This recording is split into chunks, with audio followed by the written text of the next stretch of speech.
Olá, meu nome é Marcos Carvalho Lopes e esse é um podcast Filosofia Pop. Esse é o nosso episódio número 164 e recebemos a professora Isis Aparecida Conceição para a conversa sobre teoria crítica racial. O Filosofia Pop é um podcast que aborda a filosofia como parte da cultura.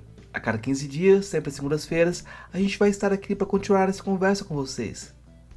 Intercalando com nossos episódios normais, de quando em quando, vamos apresentar episódios de entrevistas temáticas especiais.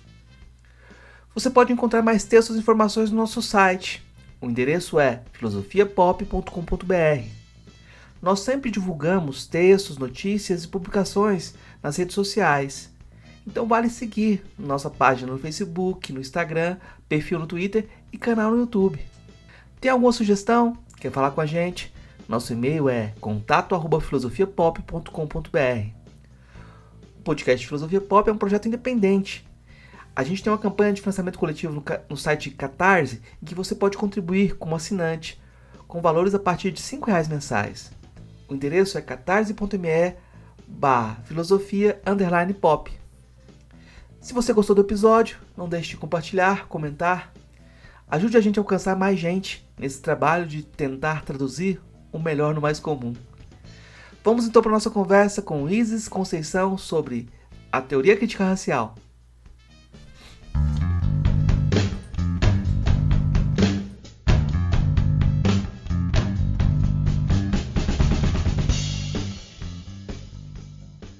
Hoje eu converso com a professora Isis Conceição, ela fala direto de Salvador, e eu vou começar perguntando para ela sobre o que é a teoria crítica racial, agradecendo a participação dela, e que é um diálogo há muito tempo esperado e há muito tempo negociado também.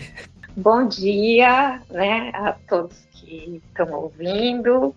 É um prazer, a gente continuar trocando, Marcos, sempre bom.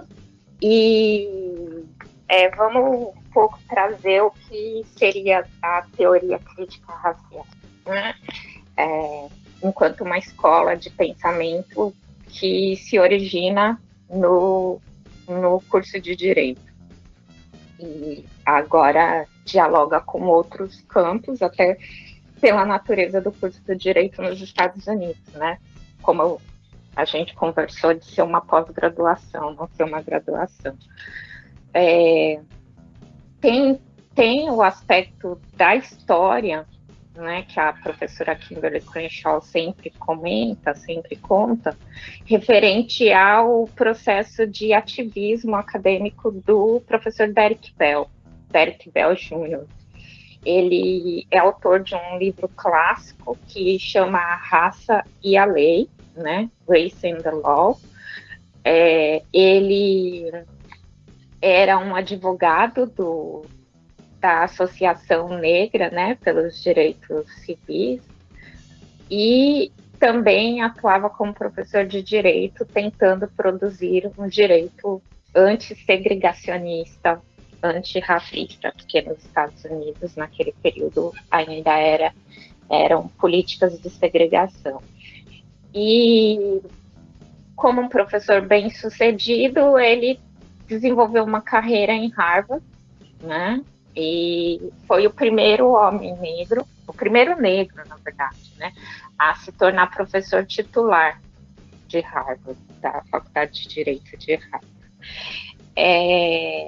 O que acontece é que depois de um período, quando outros dois professores negros também foram, titularizados em Harvard, na Faculdade de Direito, o professor Derek Bell começou a questionar se não seria titularizada uma mulher negra, porque o processo de promoção de diversidade não pode ser informado por negociações tokenistas, que só tenha representantes convenientes aos grupos que subalternizam, mas que não promovam a diversidade consistente, verdadeira.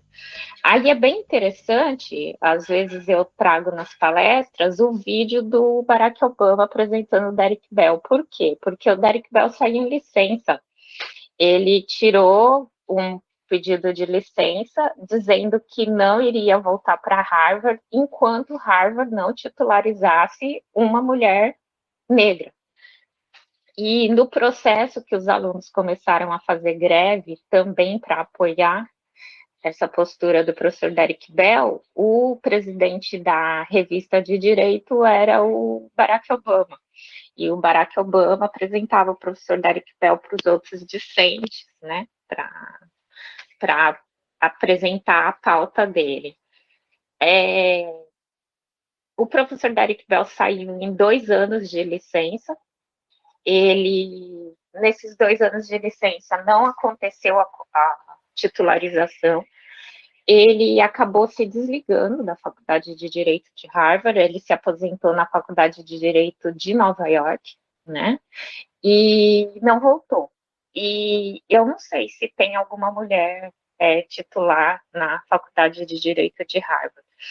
Nesse contexto do professor Derek Bell sair, existiam muitos alunos negros que iam para Harvard na esperança de estudar com o professor Derek Bell, porque eles tinham o undergrad, eles já tinham uma formação em estudos africanos, em sociologia, em psicologia, eles queriam fazer direito, mas direito com esse viés de direito racial, né, de justiça racial, de direito antirracista. A professora Kimberly chega no ano que o professor Derek Bell não está lá, que ele está em licença, que ele saiu. E não só ela, mas muitos outros dos autores que são conhecidos como os seminais da teoria crítica racial. Eles chegam nessa faculdade de Direito de Harvard, não encontram um professor que daria a disciplina de raça e a lei. A faculdade de Direito de Harvard oferece que um professor branco dê a disciplina, a raça e a lei. Eles insistem que vocês querem um professor negro ou vocês querem um professor qualificado, como se fosse uma relação excludente, né? E se o professor é negro, ele não é qualificado, e se ele é qualificado, não é negro. Que foi uma falácia que os alunos novatos de Harvard imediatamente identificaram. O que eles fizeram? Eles fizeram uma escola de verão. Uma escola de verão, convidaram os professores que já eram conhecidos por trabalhar raça e a lei para dar um curso para eles, né, para compensar o fato de que eles não estavam tendo aula com o professor Derek Bell. E nessa escola de verão você tem como aluno a professora Kimberly, você tem o professor Kendall Thomas, você tem vários dos professores que são identificados, né, como os autores seminais, participando como alunos. E nessa escola eles articulam esse grupo de pesquisadores, né, contra-hegemônicos, contra-colonialistas, antirracistas no direito. Tem essa história que a professora Kimberly sempre conta de como ela entrou na escola de teoria crítica racial, que está nesse contexto, né, nesse momento histórico de afirmação da tendência doutrinária que o professor Derek Bell tentou construir. É claro que tem também a dinâmica dos alunos que estavam estudando teoria crítica do direito e se deparavam com a insuficiência, né, da ausência do debate racial na teoria crítica do direito, que eram esses alunos, né, que estavam em Harvard destacadamente. Essa é a história que chega até mim, né, via a minha co-orientadora, né, uma das minhas mentoras, que é a professora Kimberly. Eu acho que é isso. eu acho que aí, como você disse, essa história que chega até mim, e para chegar até você, eu vou te perguntar como que você entrou em contato com a teoria crítica racial, né? E qual a sua relação, o seu diálogo com ela? Eu sou uma pessoa obcecada por melanina, né?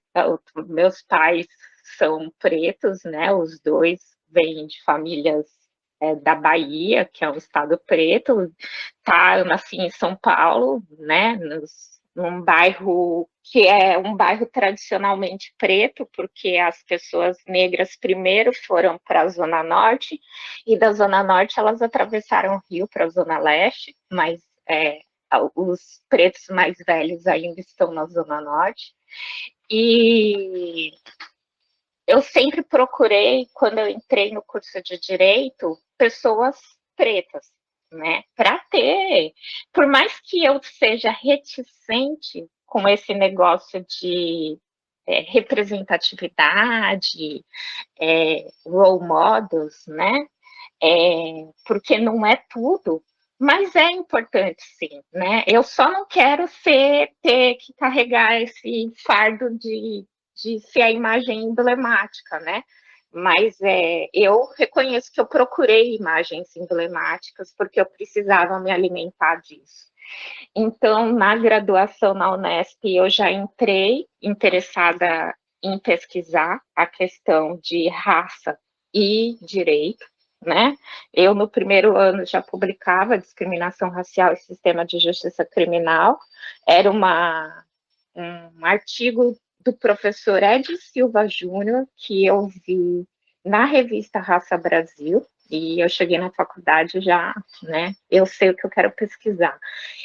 E no processo da minha formação, eu fui apresentada pelo Rui Portanova, que é um desembargador da teoria crítica do direito do Sul, direito alternativo, né, para o Ed Silva Júnior. O Ed Silva Júnior me acolheu maravilhosamente, me apresentou para a professora Eunice Prudente, e eu continuei lendo, pesquisando no Brasil sobre a questão raça e direito, né? Li também os sociólogos que faziam pesquisa na área, porque no direito ainda não tinha muito. Isso é fim dos anos 90, começo do 2000, né? Aí o que acontece? Eu me formo e vou para São Paulo fazer a especialização e o mestrado na USP, né? Saio de Franca e vou para a USP na capital. E no processo de fazer a especialização e após, eu sei que a professora Kimberly Crenshaw está visitando São Paulo com os alunos dela da UCLA. E fui, mais uma mulher negra, professora de direito, referência, né? Eu quero conhecê-la. Eu já falava inglês, eu lembro que na época até a professora Kimberly, eu cheguei para conversar com ela e ela falou assim, o seu inglês é melhor que o meu português, então a gente vai conversar em inglês. E aí eu fui conversar com ela explicando qual era o meu objeto de pesquisa, que eu estava pesquisando discriminação racial no sistema de justiça criminal ainda no mestrado, né? E o que ela poderia me sugerir. E a professora Kimberly me apresentou a teoria crítica racial, ela me apresentou os outros autores, ela me convidou via Educafro, né, para participar do curso de verão de teoria crítica racial, e aqui eu falo, né, despejou xerox em mim, despejou livro, artigo e xerox em mim. Então, a teoria crítica racial eu fui conhecer enquanto ter domínio da escola, eu já estava na especialização e no mestrado, né, quando eu conheci a Kimberly.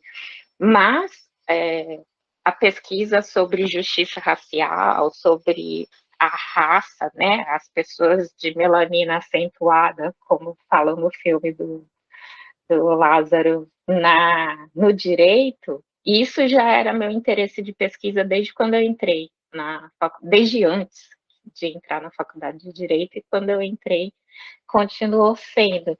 Mas a teoria crítica racial me foi apresentada pela Kimberley em 2006, 2007, e destacadamente 2009, quando ela me convidou para fazer o curso de verão na UCLA. Eu acho muito interessante quando você pega as narrativas sobre momentos de emancipação e coloca no motivo da teoria crítica e você mostra os pés de barro dos movimentos de emancipação também, né? Os momentos em que a luta dos direitos civis consegue resultados, você vai entender por que esse resultado acontece, né? É a teoria crítica racial que aponta e é o professor Derek Bell, que dentro do movimento de direitos civis indica quais as insuficiências desse momento do movimento de direitos civis. É exatamente por isso que a teoria crítica racial se destaca da teoria crítica do direito, no sentido de trazer a raça e trazer a raça de uma forma mais contundente, no sentido de não negociação para subalternização, né, mas inclusão verdadeira, né, das pessoas que estavam sendo segregadas. É da teoria crítica racial, não é meu, não. Não, eu ia puxar para sua tese dessa comparação que você fez entre os sistemas judiciais brasileiros e norte-americanos, né? E sua tese ela já está completando uma década, né?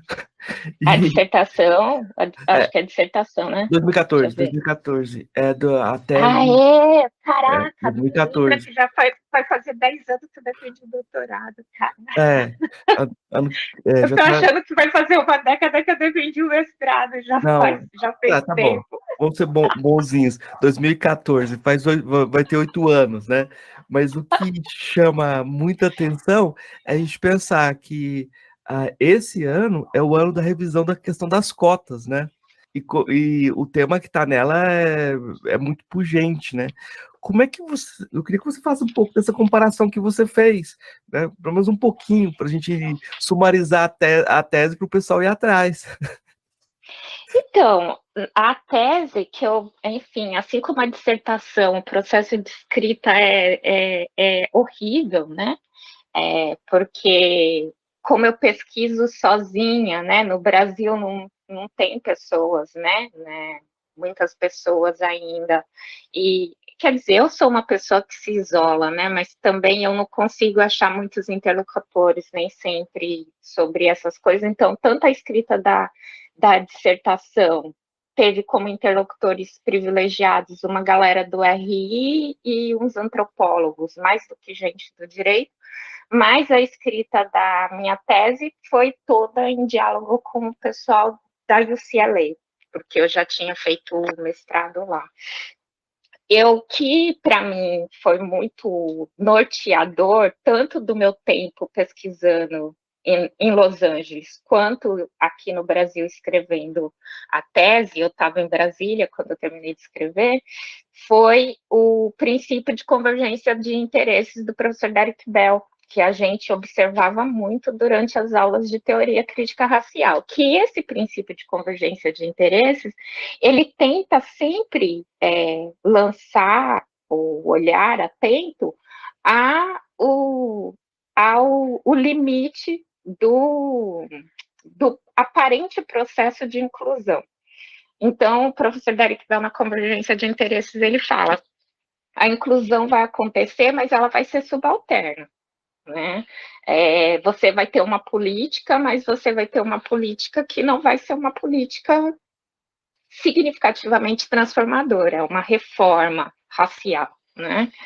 E nos Estados Unidos, a gente teve isso e é visível já no julgamento do Brown versus Board, que é celebrado, e é isso que eu trago. O Brown versus Board ele é celebrado como o fim da segregação. Tá, acabou a segregação, mas não acabou a política de discriminação e subalternização. Né? Acabou só a segregação. e nas escolas. E o Brown versus Board 2, porque ninguém resgata esse julgamento complementar do Brown versus Board, porque o Brown versus Board 1, ele fala, tem que acabar a segregação. E aí eles entram com embargos de declaração, poderia ser assim, e falar assim, mas vai acabar com a segregação como, Suprema Corte? E aí a Suprema Corte fala assim, vai acabar da forma apropriada e mais rápida possível, no julgamento 2. Ou seja, corte, tribunal não faz política pública. Aí o pessoal fala, então vamos pensar as políticas públicas. Implementam cota. Sobe para a Suprema Corte, cota não pode. Aí implementam política de pontuação pelo pertencimento racial. Aí a Suprema Corte fala, política de ponto por pertencimento racial não pode. Aí eles falam, mas então a gente vai lançar um olhar para garantir a não segregação, a diversidade. Aí tem alguns estados hoje em dia, nos Estados Unidos, e inclusive alguns trechos de julgados da Suprema Corte que falam, olha, nem seria interessante vocês observarem a raça para a promoção de diversidade. Então, assim, o que eu trago na tese é como o Brown versus Board, que é celebrado, que é o que a teoria crítica racial traz, né? Como o Brown versus Board, que é celebrado como o fim da segregação, foi só o fim da segregação, não foi o fim do racismo, né? Do sistema de subalternização de pessoas pelo pertencimento étnico-racial.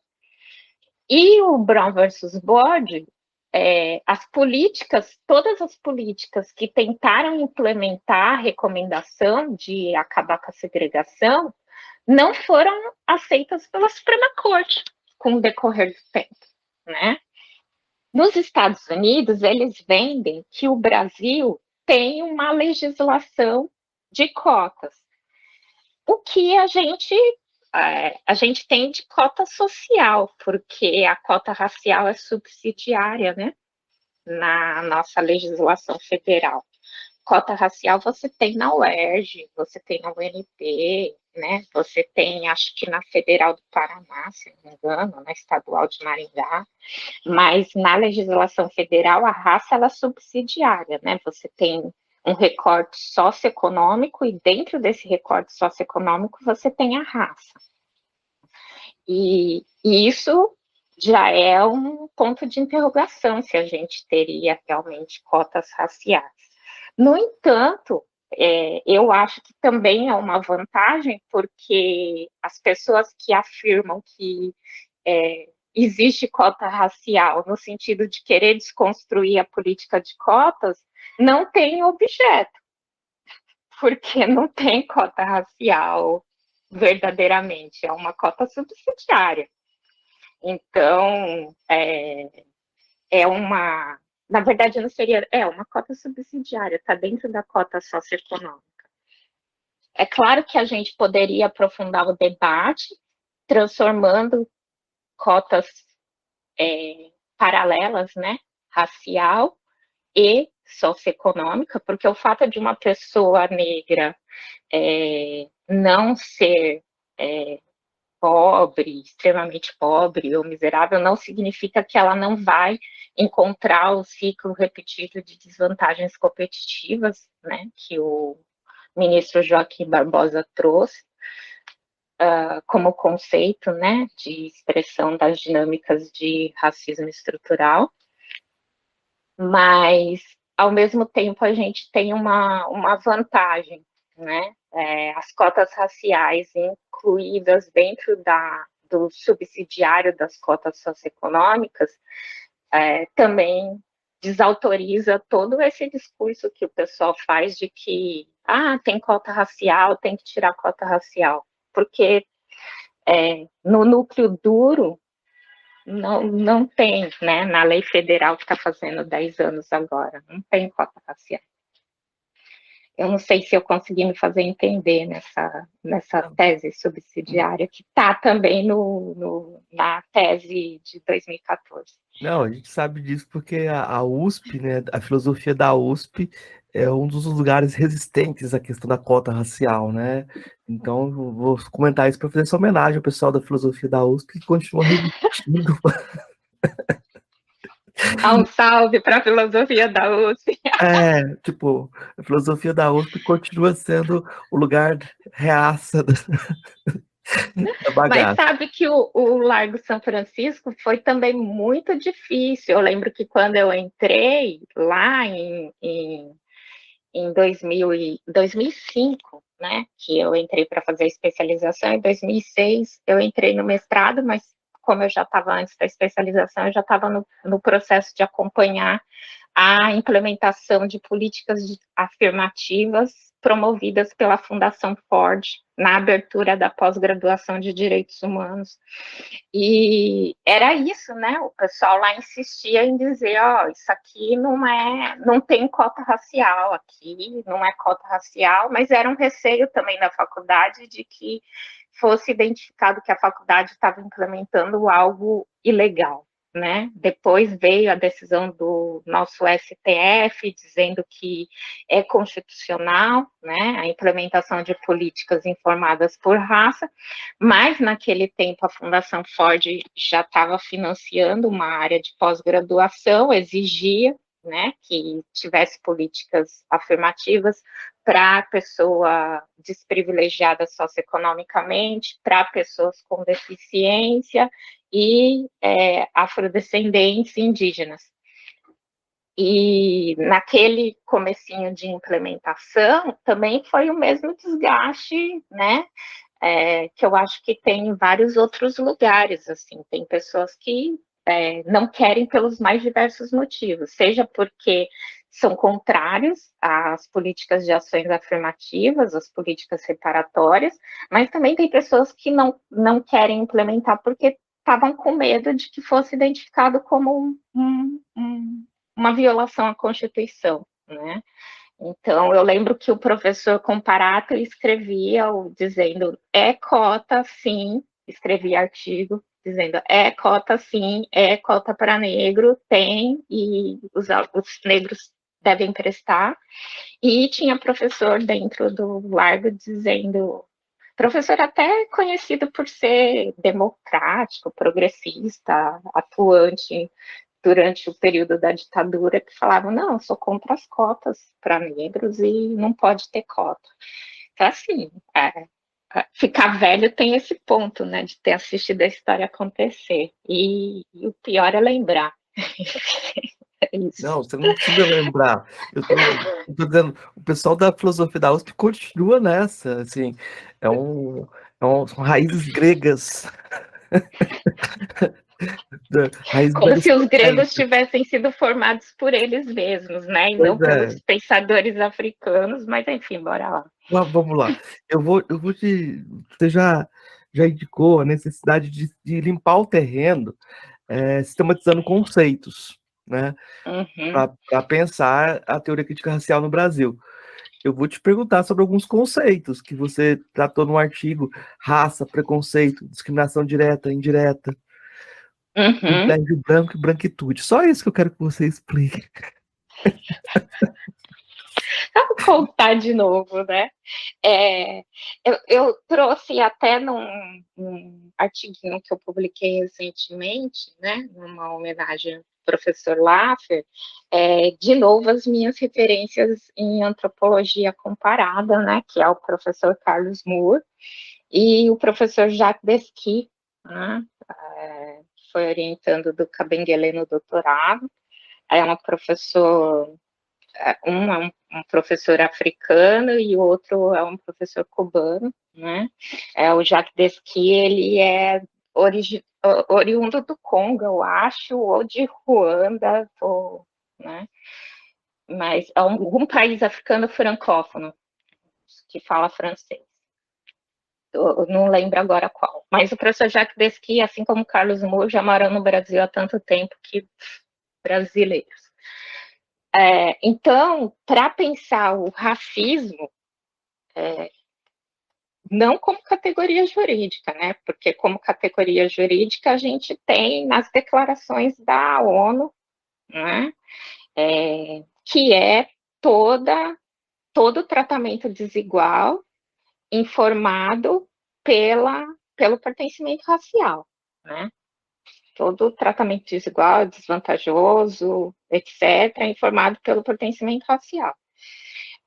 Mas a construção sociológica e um pouco psíquica, né, que informa as bases de interação social, eu trago do Jacques Pesquet e do Carlos Moore, né, que é esse sistema de estranhamento do diferente e de concessão de características morais e psicológicas a partir da aparência física de uma pessoa, traços físicos de uma pessoa. Isso foi científico, né? E depois descobriram que não tinha bases científicas, mas já era tarde demais. A sociedade já tinha comprado essas ideias, né, de que traços físicos são indicativos de características morais e psicológicas, e aí é o que a gente tem nas dinâmicas de interação social. Por isso que se fala, né, que as raças são uma construção social, não existem biologicamente, é verdade. Não existem biologicamente, elas só existem nesse caldo social.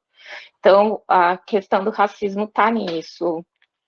No aspecto de socioantropologia, é essa crença de que traços físicos vão me indicar elementos morais e psicológicos da pessoa. No âmbito normativo, eu me reporto aos documentos internacionais.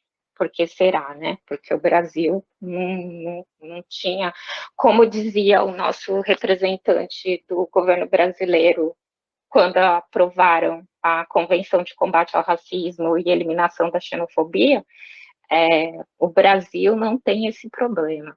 Né? Então, é desse lugar que a gente vem, da negação das dinâmicas de subalternização racial. Então, acho que racismo sociologicamente eu me reporto a Carlos Moore, Jacques Pesquet e essa construção histórica, né, que informa a sociedade. Normativamente, me reporto aos documentos das Nações Unidas. Eu costumo sempre brincar naquele negócio do preconceito e discriminação, né? E também um pouco porque é da formação que o professor Edio Silva me passou e isso me marcou e faz muito sentido. Talvez por ele ser um advogado, né? Constante atuação técnica, né? Como advogado. Preconceito é a ideia pré-concebida, né? E está no âmbito das ideias. O Estado não consegue controlar a sua mente ainda. Né? Então, existe um esforço que você pode fazer no âmbito de educação, de sensibilização, para desconstruir preconceitos, mas o que se passa na sua mente não dá ainda para ver, mas a conduta, a discriminação, ou seja, a conduta informada por essa crença que está na sua mente, isso o Estado consegue observar.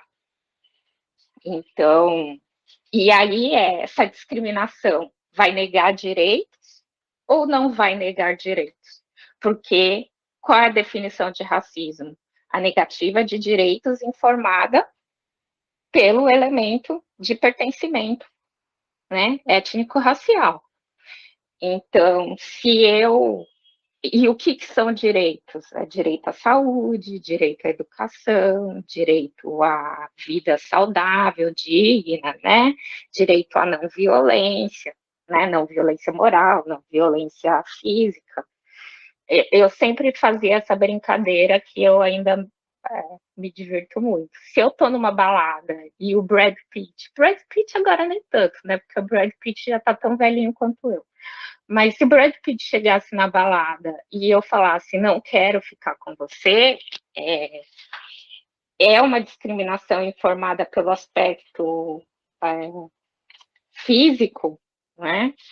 Mas eu não tô, ele não tem direito constitucional a ser feliz no amor, que é também uma coisa que a minha professora de direitos difusos falava e eu adorava. Ele não tem direito constitucional a ser feliz no amor. Ele tem direito constitucional ao trabalho, à saúde, à educação. Né? Então, se eu olho e falo, não, eu não vou ficar porque o cabelo desse cara é muito amarelo e tal, eu estou discriminando ele, mas isso não entra no racismo. Vai entrar na discriminação racial relevante para o direito se eu ofereço, como no caso Simone Diniz, uma vaga de babá e falo que não vou contratar pessoas que sejam negras, porque o direito constitucional ao trabalho sempre esteve declarado, não só nas declarações internacionais, mas também na Constituição. Eu não sei, e isso entra na distinção entre preconceito, discriminação relevante e discriminação não relevante. Né? Então, o preconceito está no âmbito das ideias. Né? Todo mundo tem uma ideia preconcebida sobre algum lugar. Mas quando a sua conduta informada por essa ideia preconcebida vai implicar em negativa de direitos, aí a gente está no âmbito do que é de interesse da teoria crítica racial, da teoria antidiscriminatória e do antirracismo. Acho que isso já trabalha preconceito, a discriminação e o racismo. Você me falou de branquidade e branquitude. Eu trago branquidade como identidade branca, né? A construção que existe, né, no caldo de sociedade, que não é explicitada, mas que existe, né? Uma identidade de pessoa que se acredita superior, que se acredita intelectualmente superior, que sabe que é privilegiado nas dinâmicas de interação social. Os mendigos brancos, os moradores de rua brancos, eles sabem que eles podem entrar no shopping para usar o banheiro e que os moradores de ruas negros não podem. Isso é o privilégio relacionado à identidade branca, ou seja, o morador de rua branco, ele sabe da identidade branca dele. Né? Já a branquitude é um movimento, né, de afirmação da superioridade da identidade branca, que tem privilégios e eles tentam justificar esses privilégios a partir da ideia de que a identidade branca seria superior. Essa é a forma como eu trago, e até eu explico. Existiu o movimento de negritude, que é um movimento de afirmação da identidade negra, afirmação positiva da identidade negra. Pensando até a questão de etimologia, o movimento de branquitude é um movimento que afirma a identidade branca. Né? O que acontece é que socialmente a gente tem essa construção de que a identidade branca detém privilégios como reflexo do colonialismo, né, e das ideologias científicas de subalternização da diáspora africana e da diáspora asiática também, e dos nativos, né, das Américas. Então, branquidade como identidade branca, e que é você ser ciente do ser branco, né? Eu sou ciente de que eu posso entrar no shopping para usar o banheiro, o toalete, e que a outra pessoa que não é branca tem a mesma situação socioeconômica que eu, mas não consegue, a segurança não deixa. E o branquitude como essa construção de ideia da identidade branca como superior. Acho que é isso, branquitude, branquidade, preconceito, discriminação relevante, né? Discriminação não relevante, racismo normativamente e racismo com essa base desses antropólogos que eu me referencio. O professor Carlos Moore dava aula na Educafro várias vezes, e em São Paulo também, na Secretaria de Educação de São Paulo, e o Jacques Teschi também foi professor da Federal Fluminense por muito tempo, é um professor referência também. É isso. Tem um conceito que você utiliza que eu acho que entender ele ajuda a entender um pouco da sua atuação, que é a ideia de tokenismo, né? E que a gente pode, eu acho que, de certa forma, se aproxima do conceito de visibilidade segregada do Stuart Hall, né? Eu queria que você falasse um pouco sobre essa ideia de tokenismo, porque eu acho que é muito interessante pensar como a ascensão de algumas pessoas aos lugares de visibilidade não é suficiente para transformar o sistema como um todo, pode ser mais conservador do que qualquer outra coisa, né?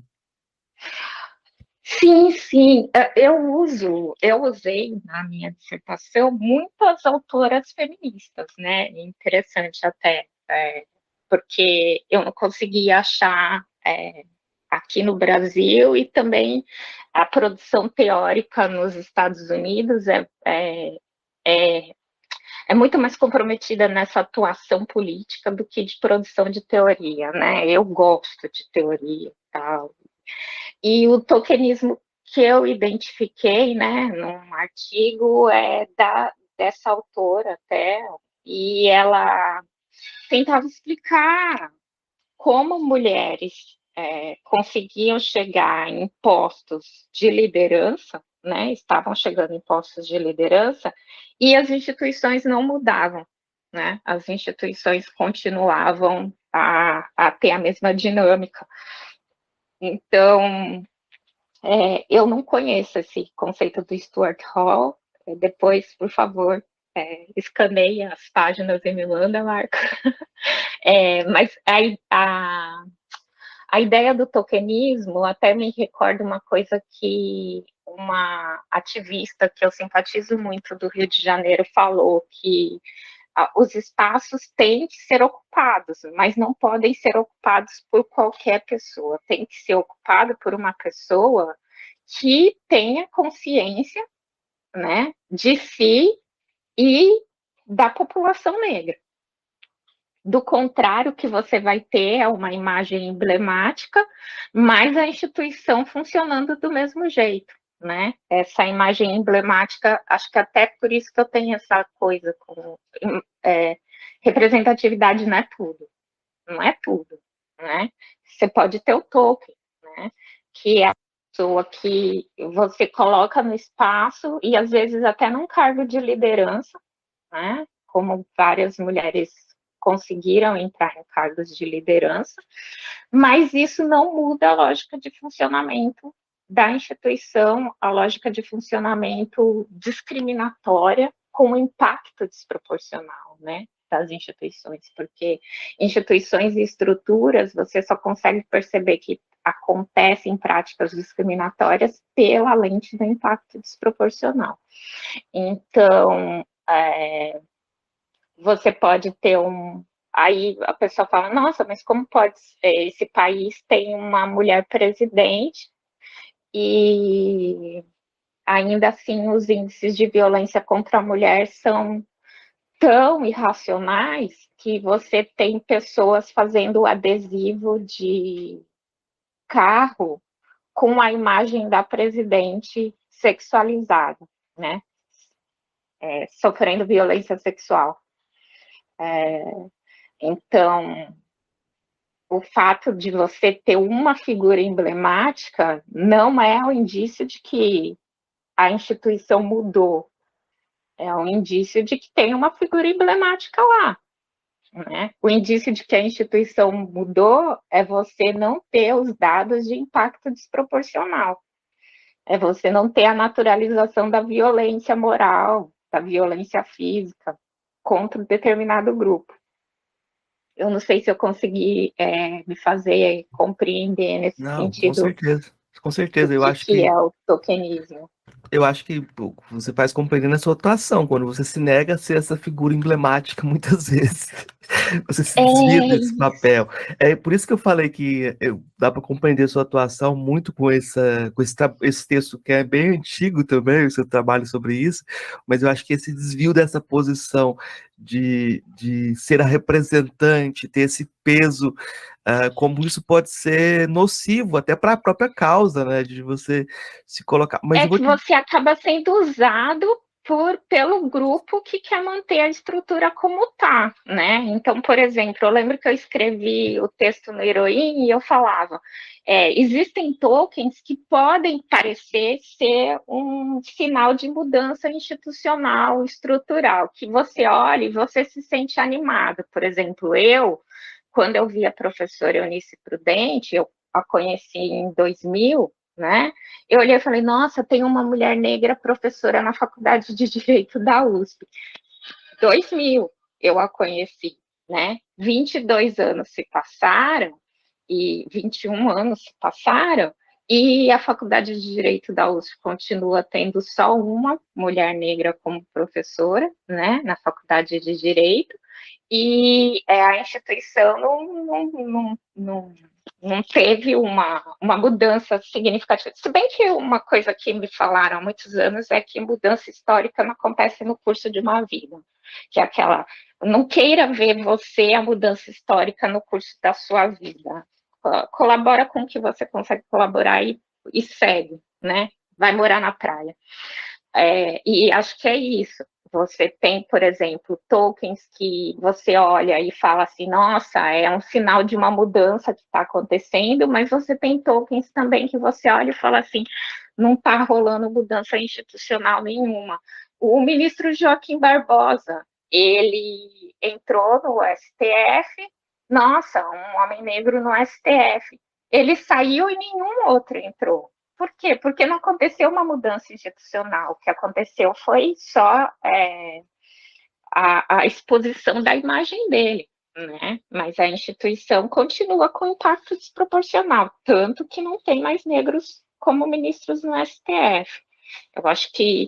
E aí eu poderia me comprometer com esse negócio de representatividade que as pessoas falam, e eu reconheço que é muito bom você conseguir se ver, né, como um potencial, olhar e falar assim, nossa, eu vejo essa mulher negra como professora de faculdade de direito, eu também quero ser. Mas o que acontece é que eu não sei em quais momentos eu estou sendo a imagem emblemática que estimula e em quais momentos eu estou sendo a imagem emblemática que está sendo usada como token. Então, é melhor tentar não colaborar com o negativo. Na dúvida. Mas eu queria, nesse ponto, eu queria chamar a atenção, assim, voltar para a questão da filosofia, porque eu comecei a trabalhar a filosofia do direito e eu vou te falar, vou procurar os textos, é só homem branco que fala de filosofia do direito. É só todos os autores, né? E aí eu encontrei o seu livrinho sobre filosofia do direito, seu trabalho sobre filosofia do direito, e eu falei, que não é só a questão da representatividade, mas é de uma trajetória que gera um desvio também, né?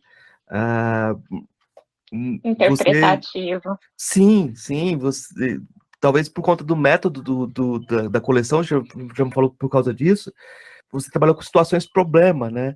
E de certa forma, você quebra aquela fronteira entre as disciplinas teóricas iniciáticas e as dogmáticas, porque você mostra que dá para pensar que a filosofia está presente em muitos momentos da prática jurídica, né? Em todos os momentos da prática jurídica, né?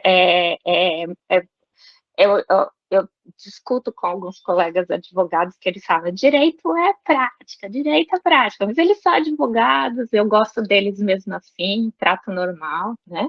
Mas é aquilo que eu me esforcei a trazer. O CNJ não exigiu a filosofia nos concursos da magistratura por nada. A filosofia não está na seleção da OAB por nada. É porque um profissional do direito ele tem que resolver problema, né? E em alguns momentos você precisa conseguir pensar o direito no sentido de preencher as lacunas. Eu vejo muitos profissionais que tentam ser justos pensadores, né, pensadores do direito, ignorando o básico, né, da filosofia do direito, que é a subsunção, a teoria tridimensional e etc. Se você está ignorando o básico, como você vai conseguir estabelecer um diálogo com o juiz, apresentando para ele a peculiaridade da situação? Porque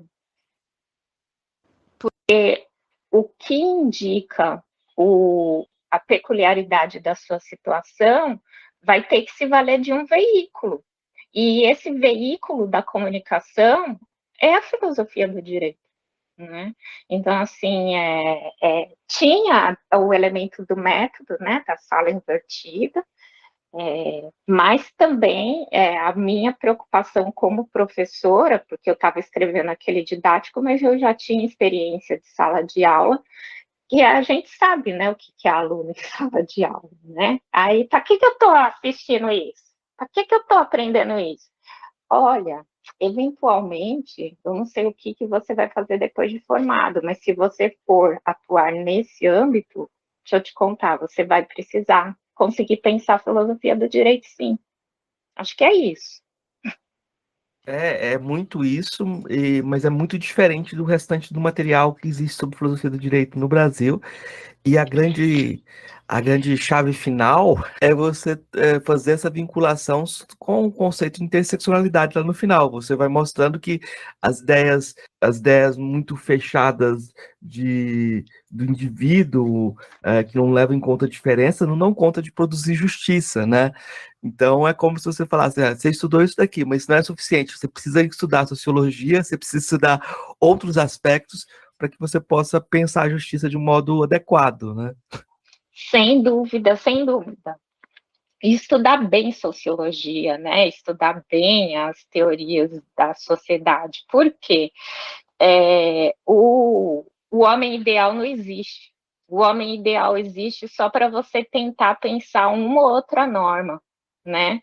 Mas o homem ideal, quando você vai atuar na prática, ele não existe. E se você for atuar a prática pensando, esperando e projetando o homem ideal, seja o estereótipo de homem negro, né, que seria o homem ideal, seja o estereótipo de homem branco, né, um homem ideal, estereótipo de mulher negra, o estereótipo de mulher branca, o estereótipo de criança, né? Se você, quando eu falo o homem ideal, né, que a gente tem esse termo no direito, se você busca isso na sua atuação, você vai trabalhar com um direito que não serve para o cotidiano. Você vai ter que.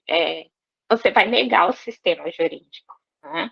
O sistema jurídico ele está tentando resolver conflitos sociais, e conflitos sociais refletem a complexidade do indivíduo, do ser. Né? E a categoria interseccionalidade foi o esforço da professora Kimberly Crenshaw de trazer para o direito essa complexidade no caso das mulheres negras, né? Mulheres negras não são homens negros, mulheres negras não são mulheres brancas, mulheres negras são um outro ser, né? Que tem raça e gênero subalternizados. Né? E aí, às vezes, cai né, na falha lógica da Olimpíadas da opressão, que não é, né? Interseccionalidade não é Olimpíadas da exclusão, mas é a demanda de reconhecer a complexidade do indivíduo, fazer esse olhar, né? Então, se faz necessário trazer de novo esses debates para o espaço do direito, sim, e esse didático eu fiquei muito feliz. Quando eu terminei, eu até mandei umas páginas para a professora Kimberly Crenshaw, falando, professora, estou colocando aqui e tal, o que você acha, né? Porque é isso. A gente tem que escapar dessa estereotipação das pessoas do direito, né? Caio, Tício e Mévio. Né? Caio, Tício e Mévio serve para você aprender a norma, mas na vida real não é o Caio, Tício e Mévio, é a Maria, é a realidade de situação análoga a escravizado até 2022, né? E o Brasil é muito complexo, a gente não pode ter formação que ignore isso. Então, quem está ouvindo sabe que a Isis reconduz os mortos para a vida, né? Mas é pesado, o preço é alto também, né? Tem que estudar bastante, né? Tem que fazer um caminho muito, muito denso. E ela é super exigente. Então, nessa entrevista vocês vão ter camadas também. Vocês podem ir atrás dos textos, que vão ver que tem uma densidade que é cobrada também, né, Isis? Tem tem o livro, né, a dissertação, que eu publiquei, eu defendi em 2009 e publiquei em 2010, né, Racismo Estrutural e Direitos Humanos Acríticos.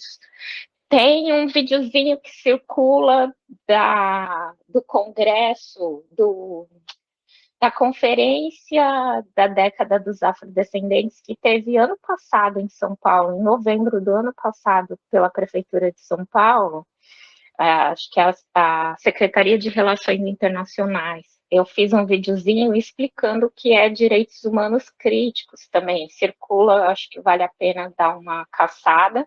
Então, tem esse livro de 2010, que é a minha dissertação publicada, tem esse videozinho explicando o que é direitos humanos críticos, tem o artigo que eu publiquei sobre a pandemia e racismo no âmbito jurídico, e aí eu trago o debate sobre o racismo estrutural, mas jurídico, né?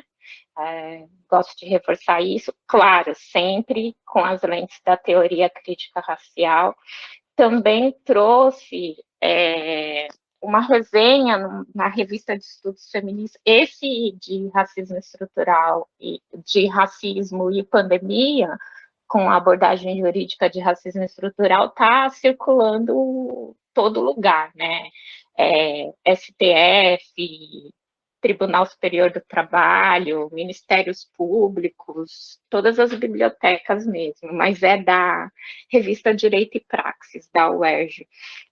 Tem também a resenha que eu fiz, né, que a professora Patrícia Hill Collins, que é uma fofa também, ela tenta, como eu, entender, né, o que está acontecendo nessa disputa da interseccionalidade, e eu publiquei a resenha do livro dela, né, Interseccionalidade como teoria crítica da sociedade, ou interseccionalidade como teoria crítica social, né, não sei como vão traduzir, e está na revista de estudos feministas de Florianópolis, acho que é legal. Tem a minha tese, que eu não publiquei porque eu estava trabalhando em Brasília e estava bem pesada, assim, então preciso ainda organizar as informações, mas enfim, tanto a dissertação como a tese é sempre um bom levantamento de assessoria de pesquisa dos que vêm depois. Desde o meu TCC eu sempre tive esse espírito de escrever as coisas mais como assessoria para quem quiser vir depois não ter que quebrar pedra como eu quebro, mas a tese também está na base da USP, né, de teses e dissertações, e tem as publicações do Iroim, as publicações da Carta Capital, né, tem várias coisas, tem um blog da Oxford, que eu também mandei algumas coisas para lá. Enfim, antes de abrir a cafeteria alugando aqui perto de casa, eu tinha bastante coisa que saía. A gente ia fazer pedir as indicações no final, mas você não vai É, fugir das 3 perguntinhas que eu faço para todos os convidados, que são as perguntinhas mais singelas. tá, São bora perguntinhas lá. com resposta mais simples, assim, ou do jeito que você achar necessário. A primeira delas é: o que é filosofia? Filosofia, ou aquela, para mim, né, eu vou ser bem, né, para mim, é a ferramenta necessária para pensar, ou pensar tudo, né? Pensar tudo. Não, não. Eu acho que eu mencionei, né, nessa conversa, você ter um meio, um, um veículo para transpor as coisas. Acho que quando você quer fazer diálogo entre sistemas, né, direito, sociologia, que é inerente ao direito na ciência social aplicada, quando você toma ciência da complexidade da existência, que é um diálogo entre sistemas, o veículo que permite que você transite por esses sistemas, né, e forme um diálogo coeso, é a filosofia, dentro do meu ponto de vista. Poderia falar aquele clássico da por que Deus existe, por que, que o céu é azul, do mundo de Sofia, mas eu acho que, para mim, é o veículo que eu estou usando para me movimentar com segurança entre os sistemas, né, que eu preciso, porque eu estou produzindo um, um pensar. Acho que é isso. Das filósofas ou filósofos que você conheceu pessoalmente, qual que foi o que, a, que mais lhe impressionou? Tá. Enfim, né? Eu tenho muitos colegas, até por causa da disciplina de filosofia política que eu fiz, né? E tal, e os professores, né?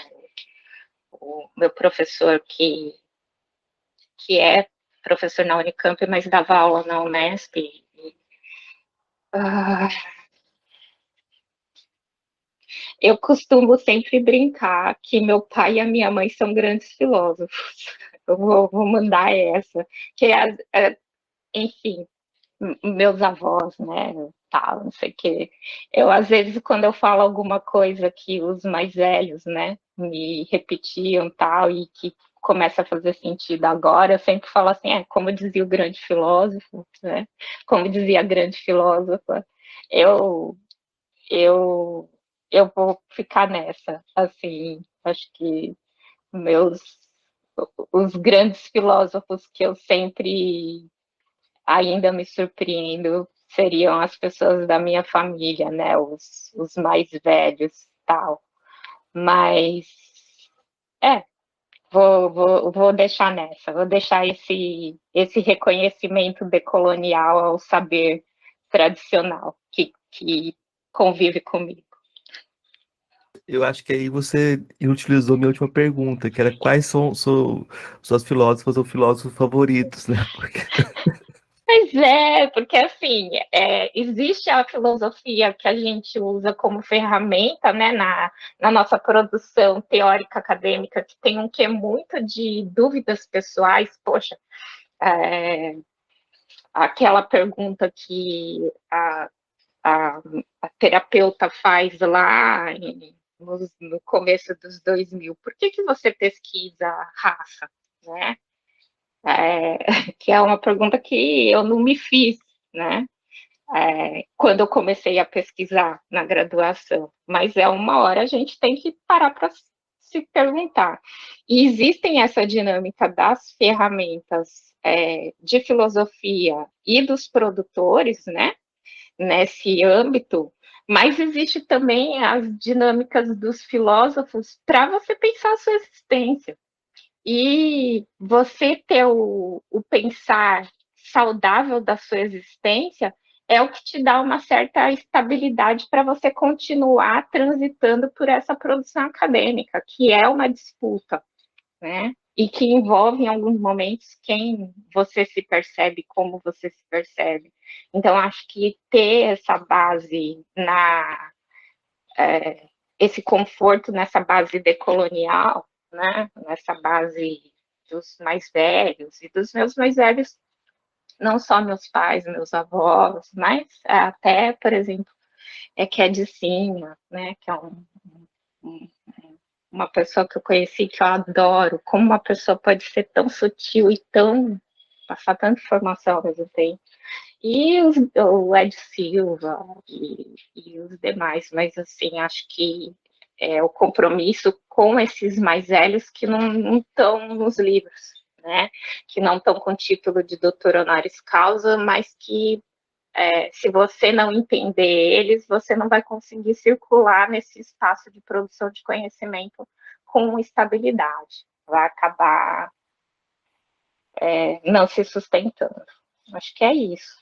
Não, eu acho uma resposta muito potente, porque se você não parte dessa história, você não tem autoridade semântica para conversar, né? Porque você não tem autoestima para dizer a partir do seu lugar, né?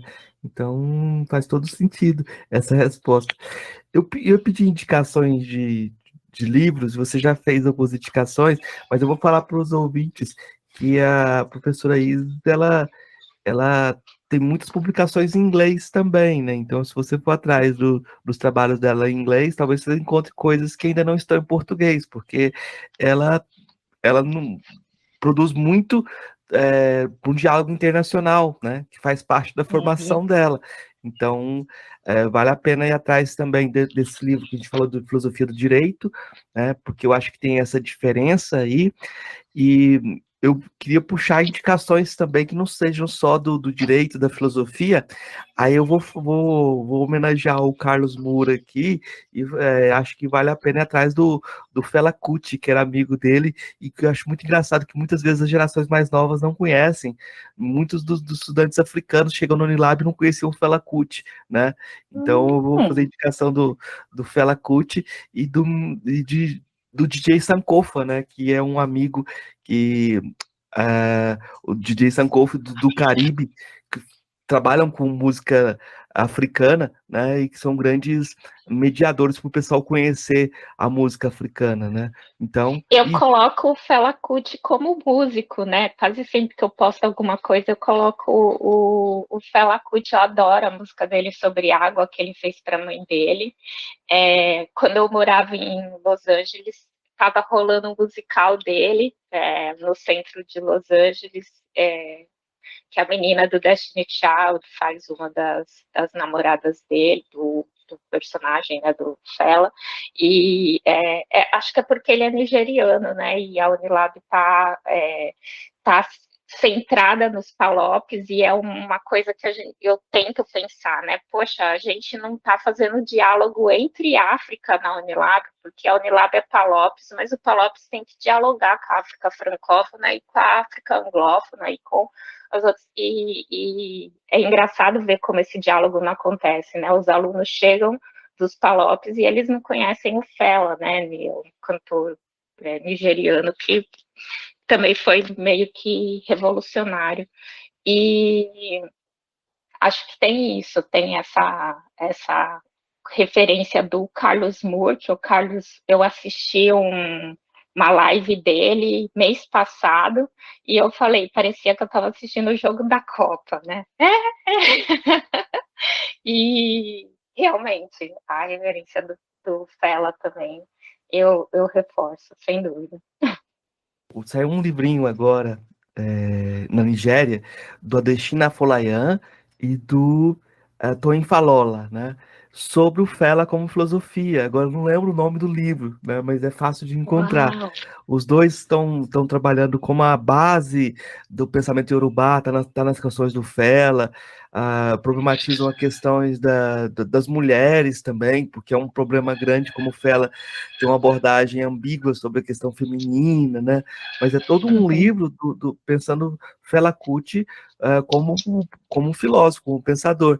O Adesina Afolayan é um filósofo de mão cheia, né?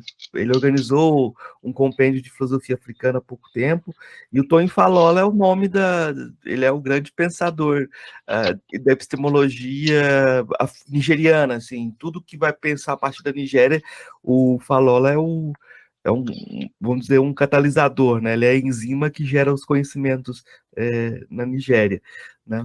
E então, o Fela Kuti, eu acho que a gente precisa, talvez, repetir esse movimento e pensar outros cantores também dentro da filosofia, dialogar com outros cantores aí, porque eu acho que é um trabalho que ajuda a não só popularizar, mas aprofundar e reconhecer aquilo que nos forma, né?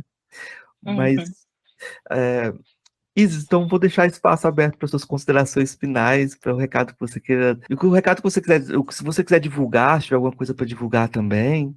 Todas as palestras minhas que ficam no YouTube, eu coloco num canalzinho, Isis Conceição.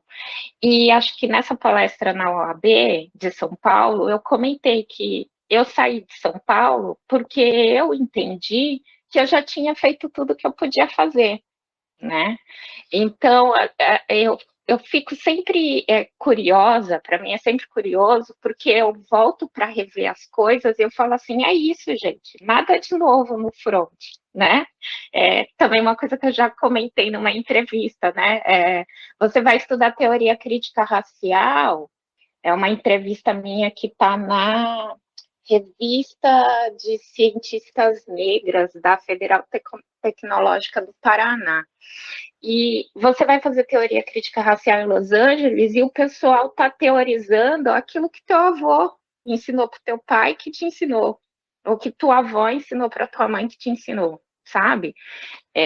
Por isso que eu falei muito desse negócio de reconhecer as bases, as referências decoloniais, né, as pessoas que estão perto.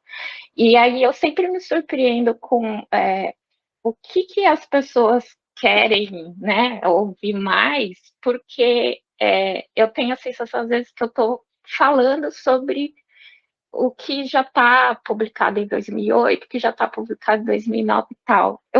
Eu fico ainda muito nesse conflito, né? Na palestra da OAB eu falei, gente, eu já sistematizei, eu já levantei, eu já coloquei publicado, já está disponível, o que mais, né? Vocês precisam. Mas, ao mesmo tempo, Marcos, essa conversa com você me reforça uma suspeita que eu tenho. Tem alguma coisa que eu ainda não liberei de informação, alguma coisa que as pessoas acham que eu ainda não liberei de informação relacionada às minhas conclusões, né? Que eu também não sei o que é. E preciso. Mas é isso. Não é que eu não goste de dar palestra ou não goste de fazer essas conversas de entrevista e tal.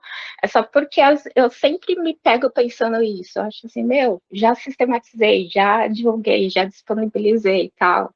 O que mais, né? Mas talvez eu precise repensar outras conclusões, tal, e enfim, é isso. Um conflito existencial.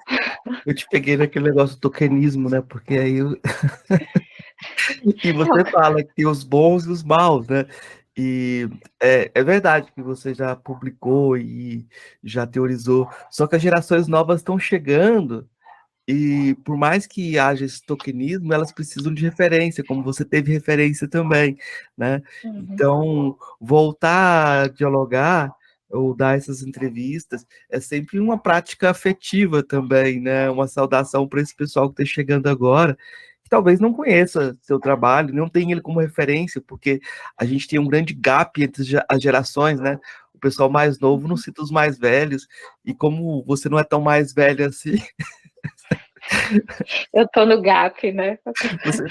você acaba ficando nesse gap aí de que talvez daqui uns 20 anos vão te citar para falar, olha, resgatei, salvei. Mas não é assim. E eu acho que tem muita coisa que tá no silêncio ainda para ser produzido, porque eu fico pensando de toda a sua experiência na Unilab, o que você pode traduzir também para as outras pessoas, como esse encontro também, esse lugar, é uma encruzilhada de saberes, né, que é muito transformadora também, mas você está certa, a gente que tem que correr atrás, daquilo que você escreveu, mas há coisas que não estão totalmente amarradas ainda, que merecem mais cuidado. Se você acha que é como se você passasse a bola para frente, etc., você pode se surpreender positivo ou negativamente. Entendi. Porque você pode ter essa situação, isso que você falou, as pessoas vão repetir as mesmas questões, né? E é inevitável que repitam as mesmas questões, porque a mudança estrutural é muito pequena, né? Como você disse antes, né? Mas eu queria agradecer o privilégio dessa entrevista tão cuidadosa e tão rara, né? Eu que agradeço, é sempre um bom momento de me pensar também. Eu que agradeço o convite. Então, obrigado, Iso. Obrigada, abraço. Ei, gostou do nosso episódio? Apoia a gente lá no Catarse, é só R$5 por mês, o preço de um cafezinho. Ajuda a gente a continuar divulgando a filosofia no Brasil. catarse.me/filosofia_pop.